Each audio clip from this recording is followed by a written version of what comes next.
What is going on, everybody? Welcome back. MTG here with another episode. If you're new to the channel, hi there. So the Pixel 8 Pro, I've had this for about 3 months now, and that's plenty of time for me to share with you guys my thoughts and experience of using this device on and off, and what I think about it. And spoiler alert, Google has done a great job, especially when you compare this to the 7 Pro. They refined the Pixel 8 Pro in the departments that was needed and that consumers were looking for. And that's going to start off with this design, the more rounded corners. It helps in the hand by offering a better feel. Pixel 8 Pro also opted for a satin/matte finish versus last year's glossy back, which was one of my personal complaints from the 7 Pro, and I've loved using this 8 Pro with this matte finish. Now, the display right here is also another part that Google decided to refine, and it has a full flat display. Google calls it super actual, peak brightness of 2400 nits, still has 120 hertz AMOLED display, but it's great. The fact that it's a full flat display, there's no slight curves, and I'm just personally all for a fully flat display. I really love the quality on this, and watching content, playing games, browsing the web, using for social media, it's just been very vibrant. I get really excited using this display, and I think the display is one of the most important parts of a phone because it's the part of the phone you interact with the most. So it's a good thing that Google did put a really nice display, but in my use case, it hasn't let me down at all. I think Google made the necessary changes in the design department, but they still kept this familiar flagship Pixel design. I applaud you, Google. Keep it up for the Pixel 9 Pro. Heading over into the performance, how has it held up since its release? And I'll tell you this, it's been good. Tensor G3 though, it's not the most powerful processor, but I think that's fine. We're at a point where chipsets are so good that we don't really need the most powerful processor to have the best of the best.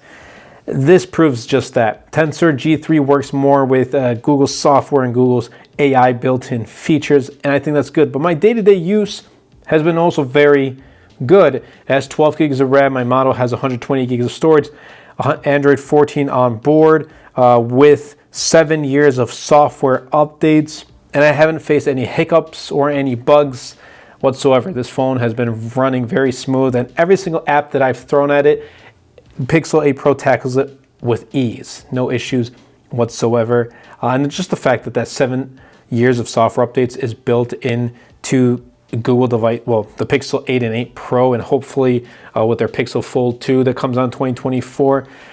That means we get to hold on to our phones even longer with updated software. Pixel 8 Pro is going to end with Android 21. By the time 2030 comes, Android 21 is going to be awesome. Now, this wallpaper is actually a AI or Google's built-in wallpaper. Like, it just made this wallpaper. And if you go to wallpaper and style, let's go to more wallpapers. This AI wallpaper. You go right here and you make the wallpaper here. These are the ones I made with Google's AI built-in feature. I love how this looks. This looks very realistic. And hopefully Google, if give us access way I can download this photo so I can use it on other phones too, because this really looks awesome. If there is a way that I can download this photo for anyone who's watching, let me know. I'd love to take this photo and use it on my other devices. Really love how this wallpaper came out. And that's what I mean by Tensor G3. It just looks really good. It works well with the AI built-in features. The camera on this has also seen some improvements. We got the triple camera setup. How has that held up? I gotta tell you, it's very good. If you're looking specifically focusing on just photos, this is like good. It offers a more detailed, true-to-life colors, even in low-light environments. It is awesome. Night sight on Pixel devices, you cannot go wrong with night photos. Now, there are some other camera features like Magic Editor, Best Take, Audio Magic Eraser. My favorite still is just plain Magic Eraser, and that is all through kind of like Google's AI built-in Those are more of the camera AI features. They are just awesome. So if you're looking for those types of features on the Pixel 8 Pro, they're very reliable and they do a very good job. I still love using Magic Eraser on the Pixel 8 Pro. And at this point, I know Magic Eraser isn't really an exclusive Pixel thing, but it just works so good. And if you've tried it out, you probably know what I mean. Like, I take a photo of just this setup right here and I want to erase this case. It does such a great job. Yeah, if you look really closely, you can see that something's been erased, but it does a really good job of making sure this case wasn't here before and trying to cover it up. Nonetheless, though, I can easily recommend the camera, and the video quality in and of itself is also very good. Heading over to the battery life, which has been decent. It has been decent in my use case, but there still can be some improvements made. Granted, there's been an improvements made over the predecessor, but it's still not like going to perform like the Galaxy S23 Ultra did throughout the entirety of 2023. And it hasn't performed as good as the Asus Zenfone 10 that I tested, but it's decent. Like, you're gonna have to charge it every night. I'll put it that way. I've gotten about 5-ish hours of screen on time. The one thing I hope Google does add, and it's 3 months later, has really bugged me, is the charging speed. It's not the fastest. Granted, I have a MagSafe charger right here, and I throw it on my MagSafe charger at night. So this MagSafe charging case does, you know, I think I said MagSafe charger, but I have a MagSafe case to put on my MagSafe charger. And it charges overnight, but if I'm during the day, I need to charge it and I plug it in via USB-C, it's just like not the fastest, and I'm used to having faster charging because of other devices. But, you know, it's still good to know that they have wireless charging. However, Google, if you're watching, please increase like the charging speeds on this to like at least 45 watts or 67 watts, something like that. But nonetheless, it's a all right battery life on the Pixel 8 Pro. And I also want to touch base on pricing. That's an important factor for anyone picking up a smartphone. With all the improvements that came with Pixel 8 Pro, Google did raise the price to $999, but in the 3 months, I've seen this phone go on sale so much for as low as like $799.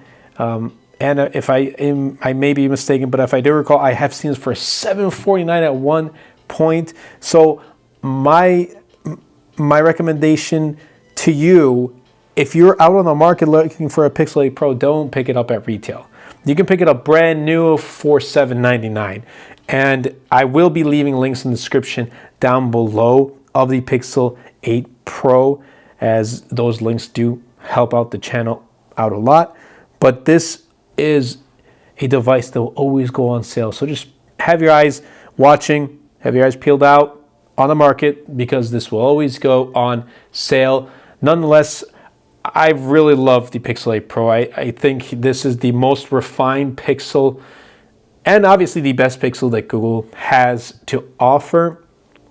And it's easier to recommend because of the subtle yet much needed improvements that enhance the user experience. I think this is the perfect people phone. It's not the best like flagship phone. It's not going to be for the tech enthusiasts, but it's going to be the people phone. It offers great things for many people, for a wide range. And in fact, I think this is a phone where if we got rid of any other phones, we can use this phone. If you had to use this phone, you would enjoy using Pixel 8 Pro. That's how I see it.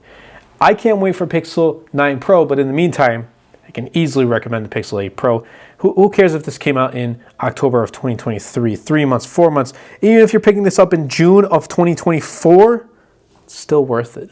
And hopefully, if you're picking this up in June of 2024, let's hope you're picking it up on sale, like $799, $849, just not $999 for its base model.